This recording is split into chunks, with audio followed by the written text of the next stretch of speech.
Hi everyone, Hello. welcome to this the first live stream event of this run of Care for Vulnerable Children. Good to see you if you're watching live or if you're watching the recording afterwards. We'll start with some introductions. My name's Graham McPhee. Probably familiar with me by now. I'm the lead educator on the programme. And I'm John Paul Fitzpatrick. I'm an honorary research fellow here at Strathclyde University.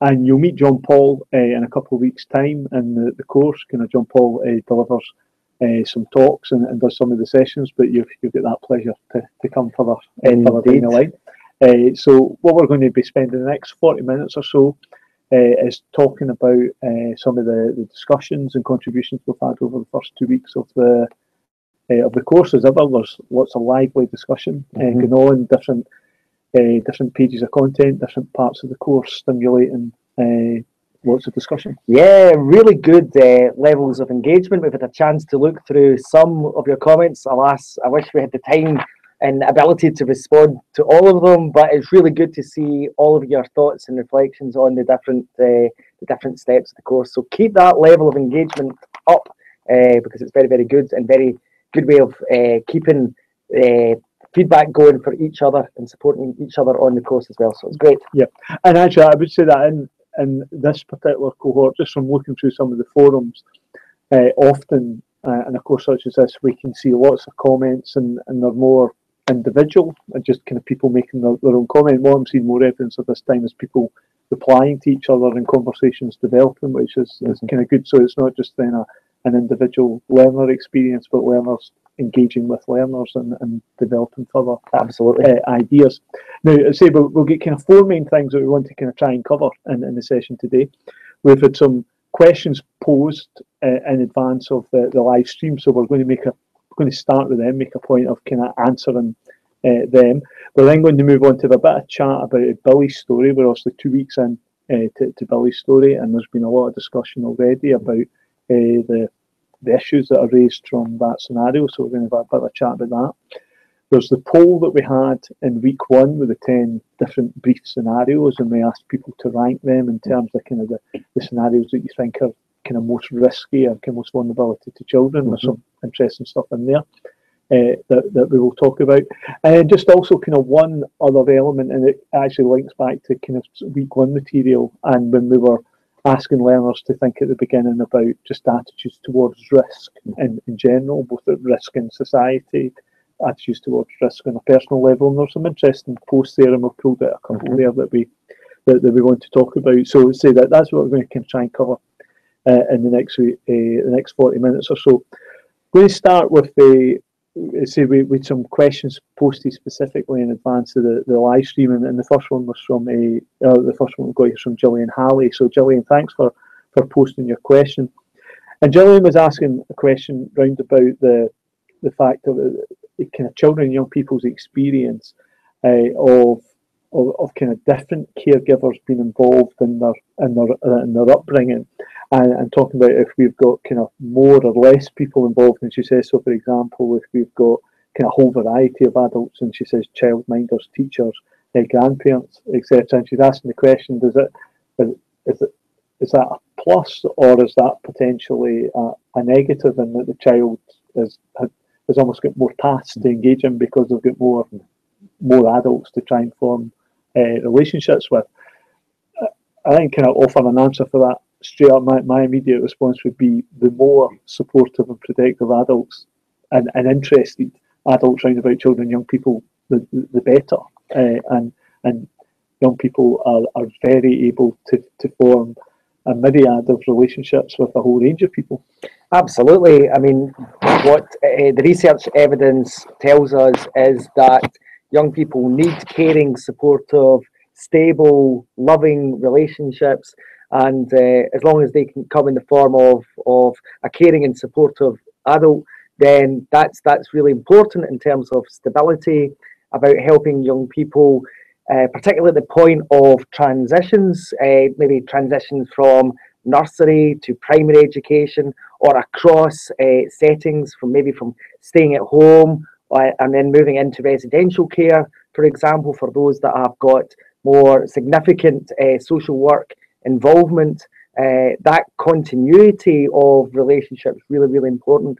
And what matters is that they have that influence of somebody who really cares for them and supports them. So yeah, Graham, I'm absolutely with you in terms of it's good that there are a number of different people involved in providing that support. Yeah. So it's crucial. And just the last bit of the question that John's asked, she says, so is having that variety good, or can it be confusing because they have to think about the different responses to different caregivers? And yeah, that I guess that's a challenge, I guess, that all children will kind of learn about as they grow up, that in any situation, the kind of children learn if you ask mum this, you tend to get that response. If you ask dad this, you tend to get that. And I guess the experience is kind of most children tend to be fairly skilled at kind of working out who to ask for what and how to manage. And certainly lots of children I can think of in terms of how intuitive they are and in terms of kind of working out who to go to for what. So I, rather than now, not detracting for a second, I think, Gillian, in terms of that confusing bit, that if children are getting very extremely different responses, potential damaging responses, and that is a problem. But within the normal spectrum of responses, then adults and caregivers there'll always be that diversity of approach and reaction, and that's what children learn about as they grow up. Absolutely. I mean, one of the things that the systems and procedures, certainly in a UK context, are designed to do, though, is make sure that there's good, effective passing on of information between teachers, social workers, residential carers, youth workers and others. And that's really, really important, because one of the things that young people tell us through their experiences, that they do get tired of having to tell constantly their stories about their issues and their challenges and their problems that they face. So the more that we can take into account that we don't want young people having to constantly tell and retell their stories, but make sure that everyone who's working with the child is there working, getting good information and appropriate levels of information, then that's quite important as well. So thanks very much for that question, Gillian, to kick us off. We're going to move on to a question now from Paul Kersing. And Paul, thanks for your question. And actually, I mean, probably it's the same with Gillian's question to an extent, but certainly this one with Paul, we could talk about this for the whole of the 40 minutes. Nature versus nurture. Paul asked the question. Well, he says, I feel nurture is more important as it leads to secure attachment and learning throughout childhood, although nature can affect this. What would your feelings be in this subject? And in terms of the importance of the two. And again, the part of this, probably kind of actually is with this being the first live event, I think it's an important kind of starting point to say that we are being asked questions, we are sitting offering our take on these subjects. That's not us sitting saying that this is the only take or the definitive take on it. And I think what's more important is that we're all thinking about these things and we're engaging in the discussion. So when we're offering our answers to these questions, kind of bear that in mind, please. That we're offering our take. I would like to think it's informed and informed by something that our learners and the audience would be the judge of that. In terms of nature versus nurture, both are hugely influential, and I struggle sometimes when I read or hear things that are very strongly one is more important or influential than the other, because I think we could all sit here and cite cases of children, young people, and adults who you could make the argument that one has been more influential than the other. I think a lot of the evidence would suggest that there's a really rich interplay between the two, and it's the two combined. I mean, there's so many different kind of underpinning theories that impact on child development. Everything from attachment theory, as many of you have been commenting on, the work on the neuroscience and young people's ability to recover from trauma when they've had trauma in their formative years between 0 and 4, but actually the brain's ability to recover from trauma and have neural pathways and synaptic connections form and grow and develop. So young people are remarkably resilient when given the conditions and the support to thrive and develop and have that stability have that positive influence from carers who have taken a real interest in their development. So I am always optimistic and have been in terms of a background in youth work practice yourself, Graham, and in residential care, about that regardless of what age and stage in terms of a young person's development, that there's always a need to provide that support, and they're always capable of growing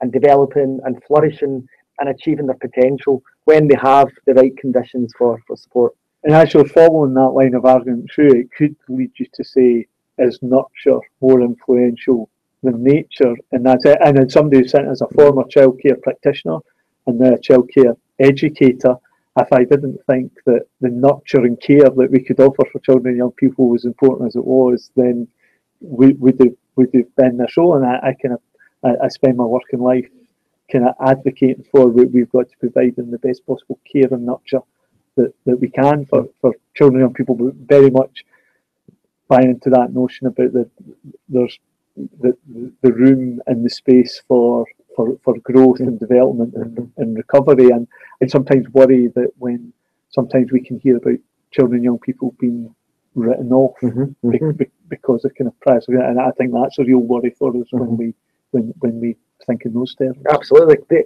because I suppose there's always a quickness through the way that work is funded and supported, and this is definitely a thread running through some posts already, and as we go through the course about the impact of how services are actually managed and supported, there's always a need to have an outcome to make sure that the child is supported, and there's particular outcomes and the particular development stages and goals, and yet actually allowing young people just to be young and to be supported and to make mistakes and to go through everything that goes with childhood and experience that. But yeah, what if there isn't an instant kind of sign of improvement because of an intervention? Are we under too much pressure to quickly change course because we need to prove an outcome? Because if we don't, the money won't be there. So there's an interesting kind of set of factors and complex factors at play. My goodness, Paul Kerr, you've started something that is going to lead to much debate and discussion, I think, both on and off air after this. So well done. That's Thanks, a good Bob. question. Yes. Now we've got a question here from Howard Clough, and this takes us into our second theme, because Howard was asking us about Billy's story, and he was asking us, the educators, and almost asking, does he think that the learners have missed anything in terms of their responses to the posts, 2 weeks into kind of Billy's story. So I wouldn't be saying that I don't know, far from actual people missing things about Billy's story. I think from reading the comments, what I find, I guess, reassuring in the first instance is that there's a kind of constant theme to a lot of the posts is about after week 2, a number of learners talking about feeling more concerned about Billy now than they were after week 1, and obviously in week 2, I guess the new information that learners have been introduced to about one is about the real strength and depth of the relationship between Billy and his mum, but equally about some of the challenges and difficulties that Carolyn is facing in terms of her own kind of mental health. And I think that's causing a lot of the learners concern in terms of how available she is for Billy to offer the care and protection that we might want. And then equally hearing about the relationship he has with his dad, and about the inconsistency that there, and about Billy often kind of feeling a bit kind of let down and potentially a bit isolated within the community. But then at the very end of the week, kind of about that more kind of emotional resilience there in terms of the supportive relationship with Mr. Merton at school. So we've got these range of different factors, but I would say over the course and average, the posts are kind of talking about feeling more concerned about Billy now because of this range of circumstances. Yeah, it's interesting. I mean, maybe, in fact, we were debating and discussing this earlier, but there is something interesting about the prism with which we're viewing Billy's life and his story. But it does make for me think through questions of, well, where are the early interventions and support for mum? Where is the other agency involvement or that package of support for her? And actually, as a society, I suppose, would it be cheaper, for want of a better expression, to look at this in financial terms, to make an earlier intervention and have mum fully supported and so that she's able to cope in terms of her mental health and her own resilience, rather than things maybe deteriorating because of so it's just interesting where you have focused your comments and your attention. So again, keep that debate and discussion alive and going, and I'll put it back to you in terms of what you're thinking. Yeah. I guess interesting, a number of themes talking about there needs to be more supports going in there, and sitting right. Obviously, we should kind of Billy's story is a fictional one, but it's one that's very much based in reality and in fact. And I mean, we'll kind of highlight this now, but we were in preparation for today's session in a UK context, picking up on figures that have been published this week and talking about the UK context. 37% of children in the UK have been brought up below the poverty line now, and projections looking at finances over some of the benefit cuts that are due to be implemented. And without going off on a political tangent here, it would be kind of quite easy to do that, but any neutral analysis would suggest up to another 7% of children are going to be pushed into poverty as a result of this. So we could be looking at a situation kind of quite near where 44% of children and young people in the UK have been brought up below the poverty line. And any analysis of outcomes, and however we define outcomes, be that in terms of kind of health, education, living circumstances, health, especially mental health, the correlation between poverty and all of these issues is stark. It's there for people to see. So kind of quite simply, that when a society such as ours is struggling so much to keep children and families out of poverty, then we know what we are doing is setting up a kind of a situation where many young people are going to be struggling, and many families are going to be struggling. And in that sense, Billy's story and the issue of his mum becomes a sad reality, because for all those comments that we see there about people saying, I think there needs to be more support going in there, the sad reality is that in real life, a case such as Billy's just now is very unlikely it would be triggering an immediate response or an immediate intervention from any statutory services. We know the sad reality is it would take a more crisis-driven situation for that to happen. To trigger an actual response. I mean, in my practice background just now at the moment, I'm working in and out of schools across Scotland, and one of the things is really, really interesting in terms of the way that support is allocated for particular pupils is you can have two pupils living in a same area of deprivation and very similar kind of family circumstances, and one will be receiving support from social work or statutory intervention, and their friend that they're sitting beside in the same desk, in the same classroom, living in the same community, in the same neighbourhood, still living with the same conditions of poverty, not having that support. So there's a real kind of challenge about the way the resources are allocated.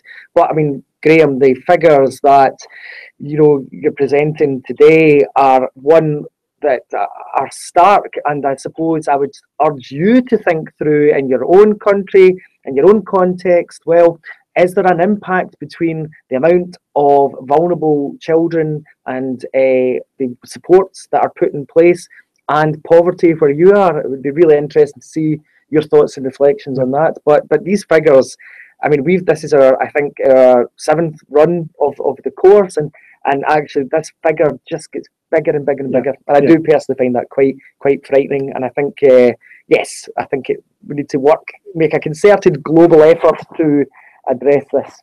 Because we know in a UK context, there's Billy's and Billy's families up and down the country experiencing these issues. I'd just like to pick up on that very quickly, some comments that people posted about Billy's story, because I think they identify some kind of really important points. Catherine Cole, thanks for your comment. I really like the fact that you started with, it was lovely to see Billy and his mum sitting close together and enjoying others' company. So they obviously have a good relationship. And one of the things I like about that is I think it's easy for people to look at Billy's story and focus in on the negatives, and especially the negatives about mum, and almost potentially get drawn into to blaming mum in some way, but actually starting with the recognising the real positive strength that's there in terms of that the support of nature and the warmth between the relationship between Karen and Billy. So I think that's so I kind of like that. Catherine, also kind of Scott Houston. Scott was talking about the Mr. Merton and talking about the guidance teacher and saying it's a positive step and it's part of a guidance teacher job description, and that link between the teacher and home. And I know you've already mentioned about the kind of work that you've been doing in and out of schools, John Paul, and almost kind of linking us back to the first question as well about the variety of different people that might play a part in the lives of kind of children and young people, and it doesn't always have to be a guidance teacher, it doesn't have to be a kind of school teacher, but kind of recognising that for many children and young people how important it is to have somebody there who is that who cares and absolutely. I mean, interestingly, and again this is in a Scottish context, but levels of child and young persons referrals who are seeking mental health support and increases of reporting and levels of anxiety at school at a younger and younger age in a UK context are very, very high just now. And again, worth teasing out that link with young people's mental ill health and the correlation with poverty. But there is so much that is needed in terms of supporting children and young people, those who are in immediate need of support, and as well those in terms of the general, for want of a better expression, youth population that needs some form of intervention in terms of either kind of resilience work or nurture work, just to help with their development. So Scott, really, sorry, Catherine, it's a really good point. Yeah. So thanks for your comments about Billy's story. Obviously, Billy's story will continue to develop. We won't give anything away at this point, but we'll be talking about this again in 2 weeks' time at the end of week 4 and also at the end of week 6. Let's crack on to the poll results. We want to make sure we're doing this. So in week 1, when we were thinking people just to think in more general terms about issues of risk and vulnerability, 10 very brief scenarios. It's worth reinforcing, obviously, social workers, professionals dealing with situations, they would have far more information than this. So this is very much a kind of thought exercise. So it's kind of very small scenarios. You don't have enough information to be making fully rounded assessments, but it's just trying to get a sense of right what's causing greater or kind of less anxiety for people about risk and vulnerability. So presented you with 10 different scenarios. Thanks for everybody who took part in the polls. The results of the polls will now be on the page. If you go back in, you'll see the results there. And there's a little bit of text from myself just offering some analysis of that. We're not going to cover everything here today, but again, there's a kind of pattern come through. There's 3 or 4 of the scenarios get lots and lots of votes, and then there's quite a few others hardly get any. And again, we were commenting off air that this is the stuff in front of this course. Use this quite a lot, and there's kind of quite a level of consistency in terms of the responses every time, and this group of learners has been no different. So kind of straight away, we can see that the one that get 81% of people, so kind of just over 4 and 5 of you highlighting scenario 1, a tiny baby began a violent shaking by their carer who has a learning difficulties and upset, the baby won't stop crying. I don't think it's any surprise, it's ever any surprise to any of us that tends to be kind of top of the pile and in terms of the vulnerability of a tiny baby and being absolutely reliant upon their carer. And then when we turn to next, the carer who's learning difficulties and perhaps isn't at the level of understanding about kind of being able to interpret either the baby's behaviour or what's needed by the baby. So the combination of these two things coming together, it's no real surprise that's high up the list.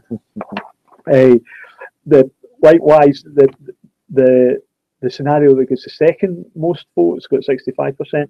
A 6-month-old baby who has not had any attention or anything to eat for 10 hours. again, I think I would see a kind of common theme there. It's a very young child, it's a 6-month-old baby, it's utterly reliant upon the caregivers round about it, and the not had anything to eat for 10 hours, that's raising a lot of alarm bells for people. Well, at this point, we could acknowledge that different cultures, different contexts, different parts of the world in terms of kind of different living conditions for children, about that may cause more or less concern in different parts of the world. We're sitting here in mainland, well, in Europe and Western world, and with certain expectations about access to food and resources and such like. I think in certain other contexts that may be different, very, very differently. Absolutely. Yeah. And also, I mean, I also always find this really, really interesting, but about where there's least attention focused in terms of the poll responses. And it's just interesting in terms of what we do in terms of our immediate responses to the scenarios and our perceptions of risk. But let's take, for example, the 8-year-old girl of Afro-Caribbean origin who's just had her hair cut short because her white foster carer finds it difficult to manage. Now, again, we're known a tiny snapshot, but there's something really interesting there about kind of cultural sensitivities, about the impact that may have had on that 8-year-old girl, her thoughts, her feelings, her views being taken into consideration, etc. Yet, you heartless bunch of people, only 2% of you responded to that situation. But again, it's a real artificial exercise to force you into really difficult decisions. But I think that's really interesting, just about how we prioritise and where our immediate human responses come in, and then the kind of the other bit, the professional bits in terms of decision making, risk assessment, thinking through the kind of the guidance that you would have, the frameworks that you would have and be working within, that would put this into a context. But really interesting. Yeah, and so as I said, I mean, we'll use these sorts of poll exercises again at further points in the course, and again we'll ask you to comment in scenarios that will be quite brief, and practitioners in the real world would need and have far more information that they've got to go on here. I mean, often practitioners will be compelled into making find themselves in situations where they would like more information and it isn't necessarily available. But I would hope that they generally have more information than we're presenting. You would hope so, yes. Here. But it's just about it kind of encourages us to think about kind of exploring kind of some of those immediate reactions. And in many ways, many of you may have read the 10 scenarios and thought, well, they all seem risky to me in some way. And if that was a response, I don't think that would be an incorrect response. What we're just kind of trying to tease out, all right, what are the different factors that make situations, in your eyes, kind of more or less risky? And I guess that leads on to the almost the kind of final main theme that we wanted to think about kind of just responses and ideas about risk more generally, because in week one, in terms of some of the introduction material, we were asking the learners to think about attitudes towards risk and risk aversion, and we offered a kind of few examples that can be seen as societies becoming increasingly risk averse. And again, I'm aware when we're talking about this, is there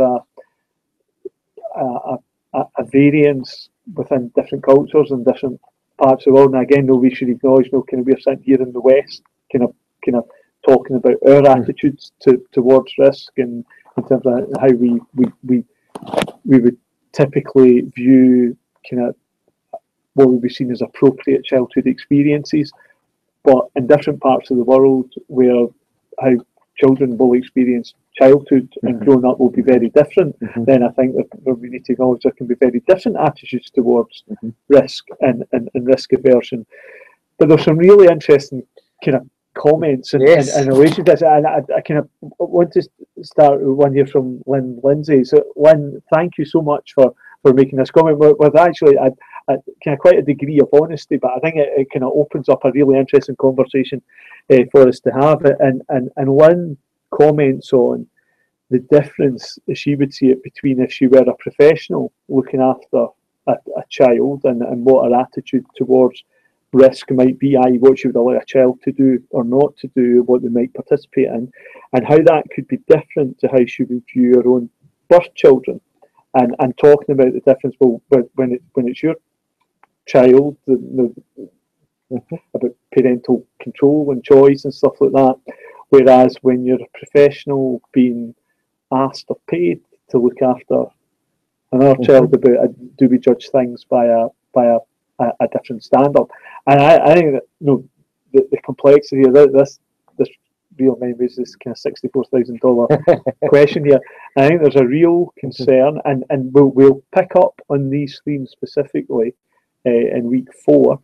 But a real concern about sometimes agencies, childcare agencies, that are arguably risk averse, and certain things are not allowed to happen, or certain things do happen, and this is justified in terms of being. It's about protecting children, but health and safety. It's about the systems and the procedures and the policies and mitigation of risk. And a more cynical interpretation is this isn't about looking after the children and young people at all. This is about the organisation looking after itself, because we certainly again in the West, a never litigious culture and organisations for fear of being sued or dragged over the front page of the papers, then some organisational response can be then, well, we just don't allow certain things to happen and we don't run the risk of that happening. And it's wrapped up in, this is about keeping the children safe. But actually, is it about keeping the children safe, or is it about the organisation being kept absolutely safe? And you could strongly argue that by not having appropriate exposure to managed risk, take for example children's play in the outdoors, then we're maybe damaging resilience and impacting on children's resilience by actually overprotecting them. So that's again a whole other kind of set of debates to be had, but we're maybe doing more damage than good in some cases. And that feeds nicely into another comment we had on this topic from Angela Walker, and she speaks about it's important that people responsible for child allow. Now, she describes it as low risk-taking everyday activities depending on their age, and we can talk about different terminology. Rather than talking about probably low risk-taking, I would be talking about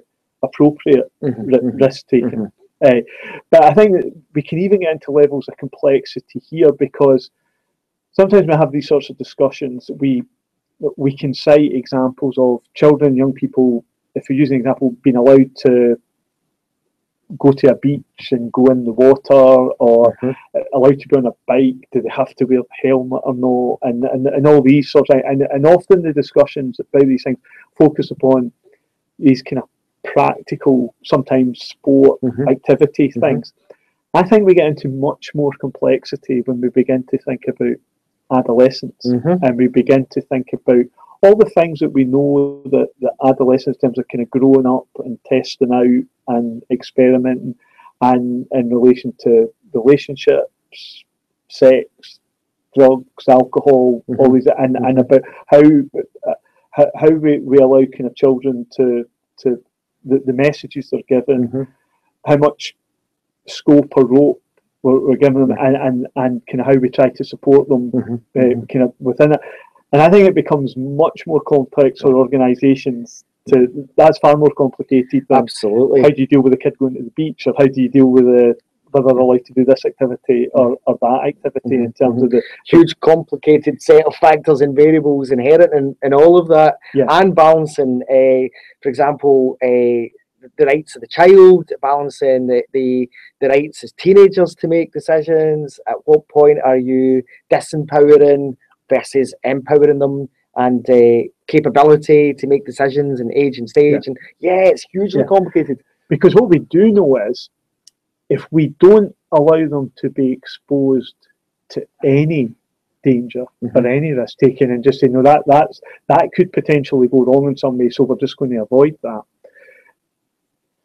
We're inhibiting growth and we're inhibiting learning, and we're actually potentially doing the children and people damage because we're not acting as appropriate guides and role models, and part of the task of kind of good caregivers and good adults is to help young people grow, to empower them to become more independent, and to have good decision makers, and to have the freedom to make mistakes, because it's how we learn in terms of learning from failure.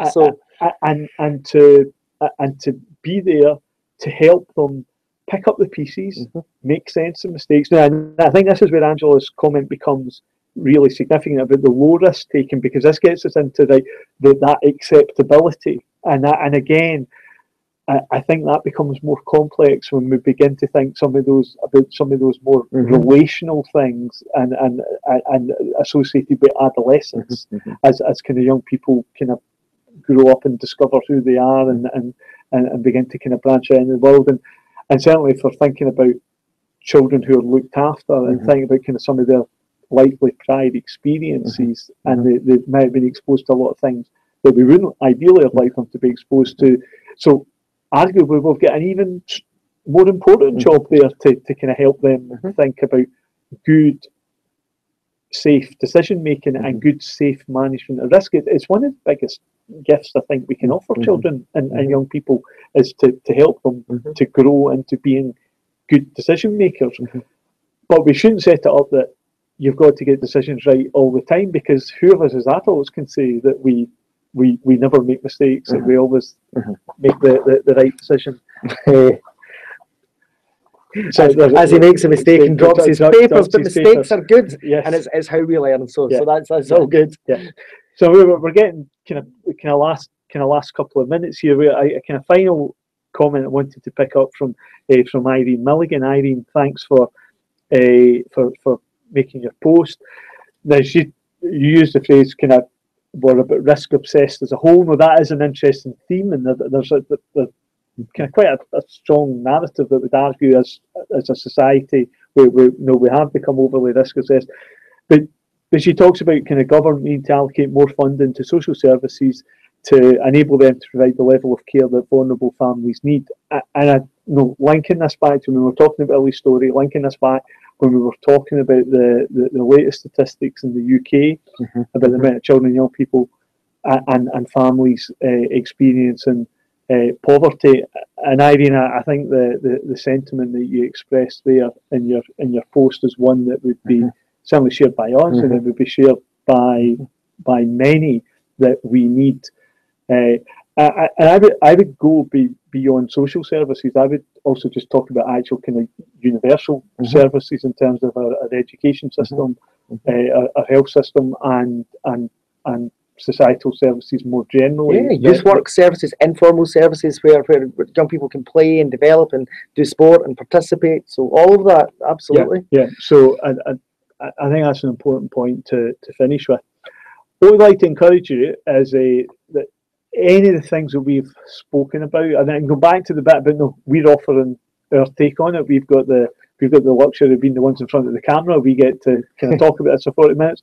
But there'll be a range of different views and ideas out there. So if there's anything that we've said or commented on that you want to come back to us on, then go back into the comment section on the page where the video is posted, and keep the conversation going. And as we said earlier on, the important thing for me is that we're having the discussion and we're engaging in the debate. But we'll be doing this all again in 2 weeks' time at the end of week 4. So I hope you've enjoyed this session, and we'll see you then. So thanks very much. Thank you.